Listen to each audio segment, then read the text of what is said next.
Fora do mapa da UEFA, existem territórios onde o futebol é símbolo de resistência, identidade e até sobrevivência. São lugares desconhecidos pela grande maioria, mas dentro das quatro linhas nutrem a mesma paixão pelo esporte do que qualquer outro lugar do planeta.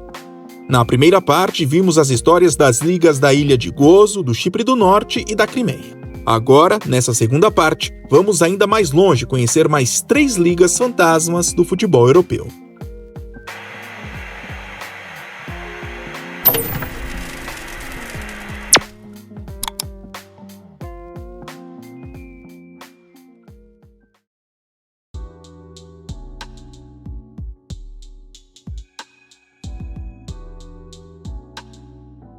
A Abecásia é um pequeno território localizado no Cáucaso, uma região montanhosa na fronteira entre a Europa e a Ásia. Oficialmente, ainda faz parte da Geórgia, mas na prática funciona como um estado independente desde o início dos anos 90, após uma guerra civil sangrenta que resultou em sua separação de fato do governo georgiano. Desde então, a Abecásia mantém um governo próprio, com fronteiras, bandeira, moeda e exército, embora o seu reconhecimento internacional seja extremamente limitado, restrito a poucos países como Rússia, Venezuela e Nicarágua. Mas o isolamento político não se limitou à diplomacia. Ele também afetou diretamente o esporte, especialmente o futebol, que sempre teve grande importância cultural na região.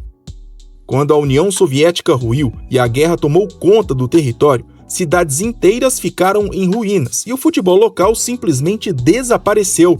Clubes deixaram de existir e por alguns anos o esporte praticamente parou. Foi um período de silêncio e reconstrução. E foi justamente nesse esforço de renascimento que em 1994 nasceu a Premier League da Abecásia, um campeonato criado de forma independente, fora da Federação Georgiana de Futebol. Organizada pela Federação de Futebol da Abecásia, a liga não tem o aval da UEFA e, por isso, não dá vaga em competições continentais. Disputada geralmente de maio a novembro, a Premier League conta atualmente com 8 clubes. O formato é simples, todos se enfrentam 3 vezes, somando 21 rodadas, e o campeão é quem fizer mais pontos. O último colocado disputa um play-off contra o vencedor da segunda divisão, que surgiu nos últimos anos como parte do esforço de fortalecer o futebol da região. Em seus mais de 30 anos de história, o maior campeão é o Nart-Sukun, dono de 13 títulos e 11 vice-campeonatos. Além da primeira e segunda divisão, a Abecásia também realiza uma Copa Nacional, completando o calendário do futebol local. Hoje, a Abecásia é mais um membro europeu da CONIFA. Em 2016, virou manchete ao sediar e ganhar uma Copa do Mundo da entidade. Na conquista, que veio em uma decisão por pênaltis contra a Padânia, foi celebrada como se fosse uma Copa do Mundo da FIFA. Um raro instante em que a pequena e esquecida Abecásia pôde ver sua bandeira tremular diante de milhares de pessoas, unindo política, identidade e futebol em um só grito de orgulho.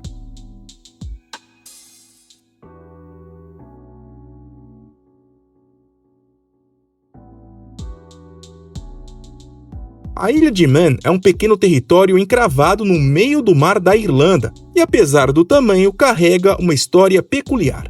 Oficialmente, não faz parte do Reino Unido, mas também não é um país independente.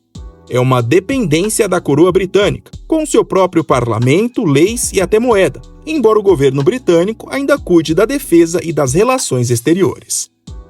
Com pouco mais de 85 mil habitantes, a Ilha de Man é conhecida mundialmente pelas corridas de motocicleta. Mas, em meio aos campos verdes, existe um outro símbolo de paixão, o futebol. O futebol chegou à ilha no século XIX, levado por marinheiros e trabalhadores ingleses. Em 1893, nasceu a Associação de Futebol da Ilha de Man, uma das mais antigas federações regionais das Ilhas Britânicas. E um ano depois, em 1894, começou o campeonato local. Atualmente, o território mantém uma liga que conta com 24 clubes, divididos em 2 divisões, a Premier League e a segunda divisão. O formato é tradicional, pontos corridos, turno e retorno, com acesso e rebaixamento.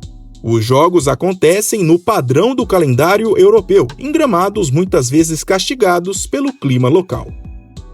Mas, diferente da Abcásia, essa ilha não vive uma luta por reconhecimento político, e sim por identidade esportiva. Por não ser independente, o território não pode participar de torneios organizados pela UEFA ou pela FIFA. Assim, os clubes locais não disputam as competições internacionais, e a seleção é proibida de participar das eliminatórias, Eurocopa ou Copa do Mundo. Mesmo assim, o futebol local encontrou outros caminhos. A seleção da Ilha de Man participa de vários torneios, entre eles os Jogos Insulares, uma espécie de Olimpíada para ilhas e territórios não reconhecidos. Eles também são membros da CONIFA. Por trás da simplicidade, o futebol da Ilha de Man carrega uma atmosfera única. Cada partida é um pedacinho de história, uma lembrança de que o futebol não precisa de fama nem fortuna para ter significado. Basta um campo, uma bola e o orgulho de representar sua ilha.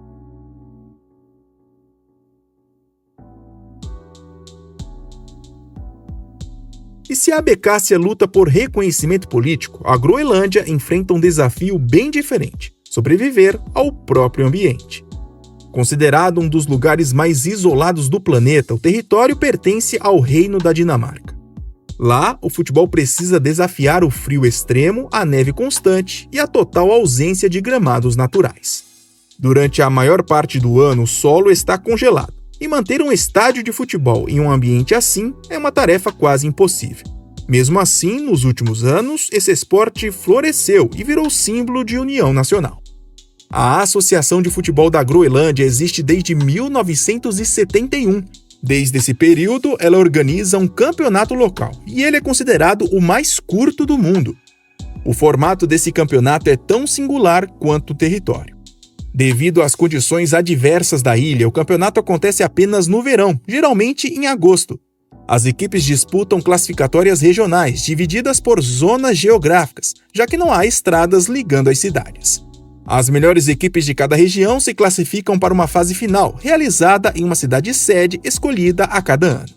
Os times são divididos em 2 grupos. Os 2 primeiros de cada chave avançam às semifinais e depois à grande final. Toda essa fase final é realizada em apenas 7 dias.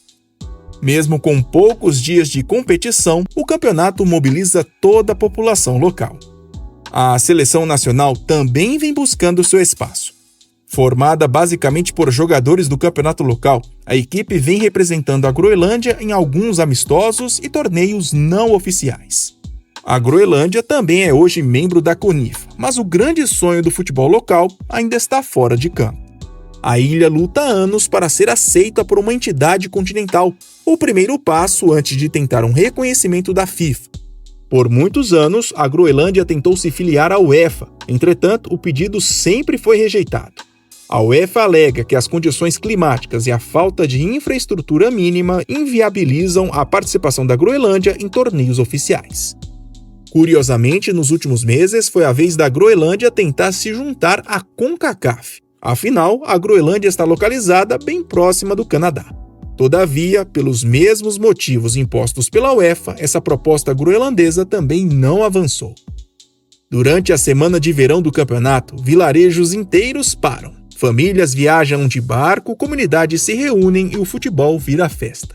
Literalmente, na Groenlândia, o futebol não é apenas um esporte. E não se esqueçam, se gostaram do vídeo e ainda não são inscritos, por favor se inscrevam no Gol de Canela. Até mais!